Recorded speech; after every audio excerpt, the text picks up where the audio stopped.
नमस्कार. आज आपण पाणीपुरी बनवणार आहोत. तर त्यासाठी हे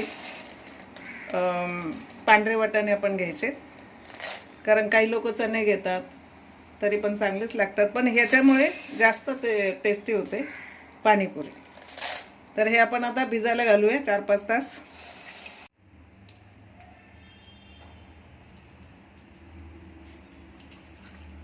आपले वाटाणे आता व्यवस्थित भिजून झालेले आहे. 5 तास हे भिजत ठेवले होते. आणि त्याचं आता गोड चटणी आपण बनवणार आहोत. अर्धा किलो खजूर, पाव किलो चिंच, ही घरची चिंच आहे, व्यवस्थित साफ करून घेतलेली. आणि हा अर्धा किलोपेक्षा जास्त गूळ घेतलेला आहे, कारण कमी जास्त तुम्ही गूळ करू शकता, कोणाला कमी गोड असं लागतं त्यामुळे. आणि आम्ही ही जी चटणी आहे, गोड चटणी खजुराची, ती स्टॉकमध्ये ठेवतो, कारण घरामध्ये सर्वांना आवडते म्हणून मी जास्त करून ठेवते. तर आता खजूर आहे ती आपण कुकरमध्ये उकडून घ्यायची 3 शिट्ट्या देऊन.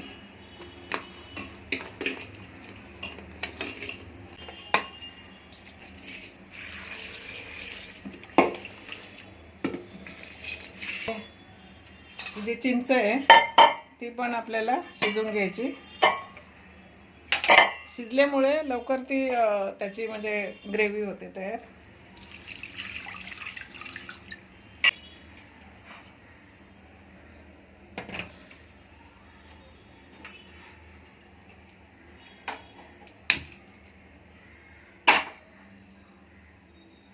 व्यवस्थित मऊ झाल्यावर मग ती बंद करायचं गॅस आणि चाळणीमध्ये गाळून घ्यायचं आपल्याला नंतर.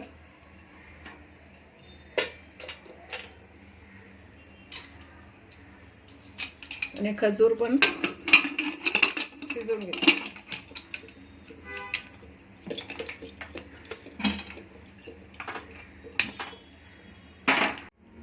आता आपण जी तिखट चटणी लागते पाणीपुरीला, त्याच्यासाठी हिरव्या मिरच्या मी अंदाजे घेतलेले आहेत. मी जास्त चटणी बनवणार आहे, कारण मला इतर भाज्यांसाठी पण पाहिजे असते, म्हणून मी जास्त चटणी बनवते. तर अंदाजे ह्या हिरव्या मिरच्या घेतलेल्या आहेत. लसूण पण अंदाजेच घेतलेला आहे. हा पुदिना आहे, एक छोटी जोडी, कढीपत्ता आणि कोथिंबीर. तर हे आपण व्यवस्थित धुवून बारीक वाटून घ्यायचं आहे मिक्सरमध्ये. तर आपली पुदिना, कोथिंबीर, कढीपत्ता, लसूण आणि हिरवी मिरचीची चटणी एकदम फाईन पेस्ट केली. तर अशा प्रकारे बारीक पेस्ट करायची, जाडसर ठेवायची नाही.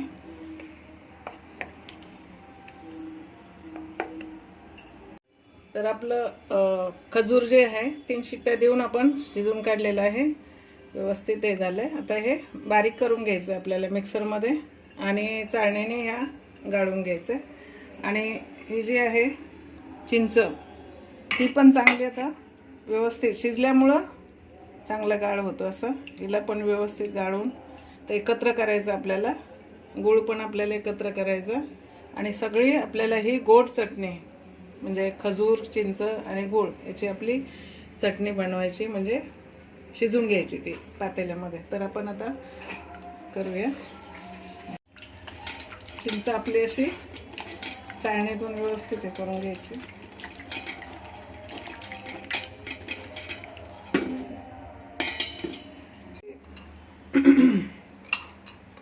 खजूर ही कुकरमध्ये एवढी छान शिजली की तिला बारीक करायची पण गरज नाही आहे.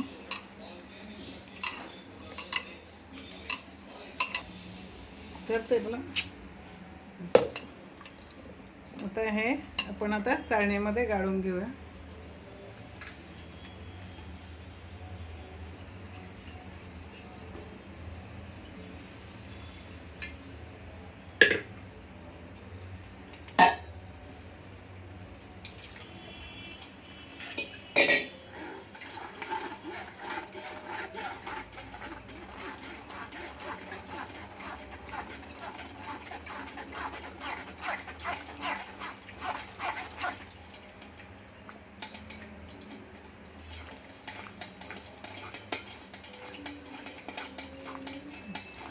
मी हे बारीक पेस्ट केली ह्याच्यामध्ये मिक्सरमध्ये.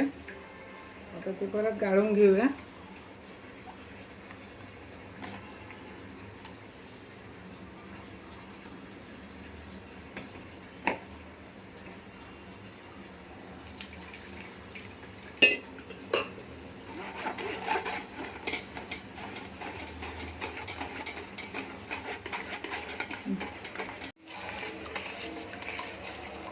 आपण व्यवस्थित आता हे चिंच आणि खजूर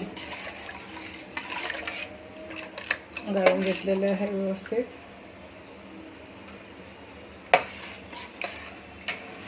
याच्यामध्ये आता गूळ टाकणार आहोत. हा जो आहे ना गूळ,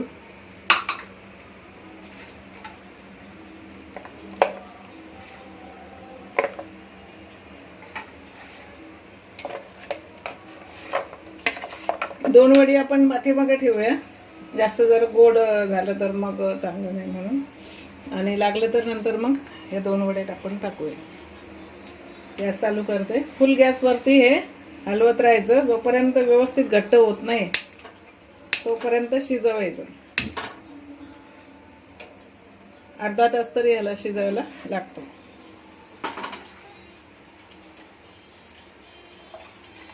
आणि मधून मधून हलवत राहायचं, कारण खाली लागण्याची शक्यता आहे.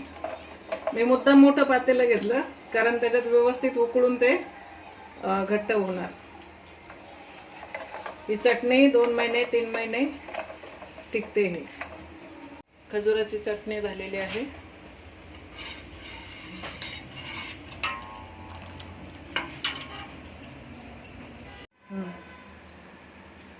तर अर्धा किलो वाटाणे आपण भिजत घालून स्वच्छ आता धुवून त्याच्यामध्ये 2 मीडियम साईजचे बटाटे असे कापून टाकले.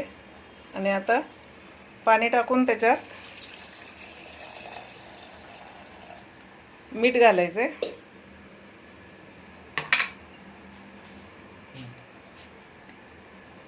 चवीनुसार मीठ टाकायचं याच्यामध्ये. हे व्यवस्थित मिक्स करून घ्यायचं आणि 3 शिट्ट्या करून घ्यायच्या.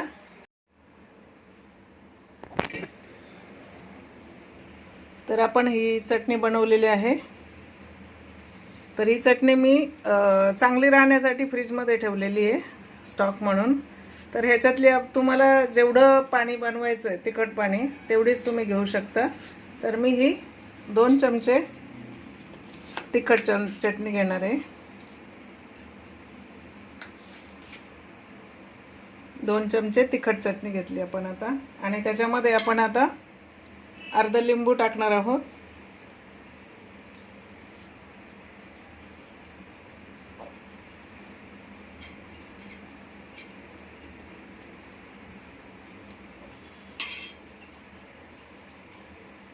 अर्धा लिंबू.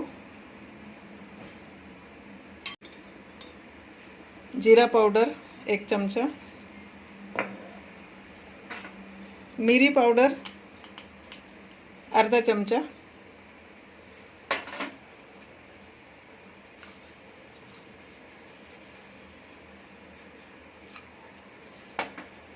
काळे मीठ अर्धा चमचा.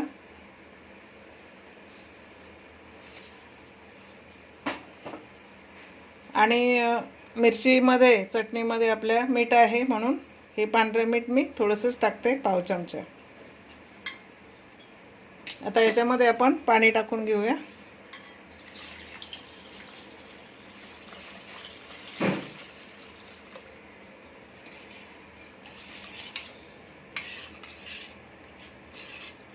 व्यवस्थित मिक्स करून घ्यायचं. या चटणीमध्ये पाणीपुरी मसाला बाहेरचा तो टाकायचा नाही. घरच्या घरी आपण हा मसाला तयार केलेला आहे. गरज नाही लागणार याला बाहेरच्या मसाल्याची. छान झालं आहे आता.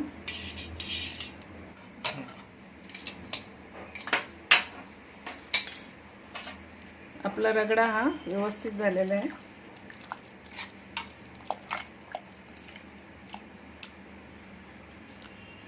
वाटाणे व्यवस्थित शिजलेत.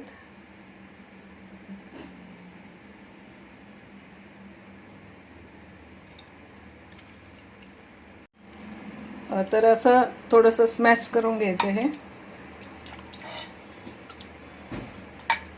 बटाटा आणि वाटाणा एकजीव करून घ्यायचं.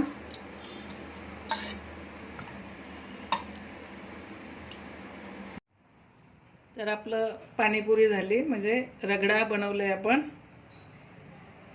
तिखट चटणी, गोड चटणी हे सगळं बनवून झालं आणि त्याच्याबरोबर आता पुरी, बारीक शेव, कांदा कापून घ्यायचा. आणि आता आपण एक प्लेट बनवूया.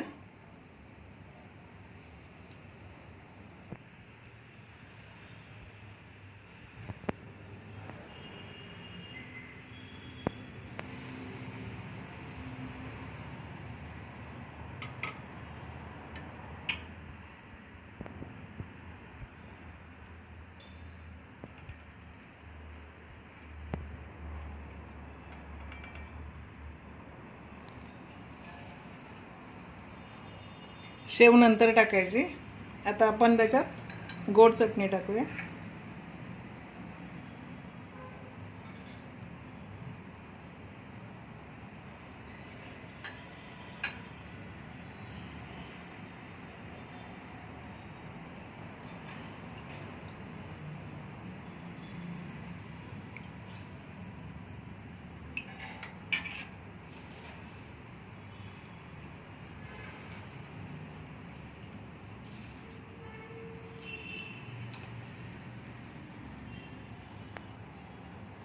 तर घरी बनवा पाणीपुरी आणि कमेंटद्वारे आम्हाला कळवा की कशी झाली पाणीपुरी. आपल्या चॅनलला लाईक, शेअर, सबस्क्राईब जरूर करा. सर्वांचे खूप खूप धन्यवाद.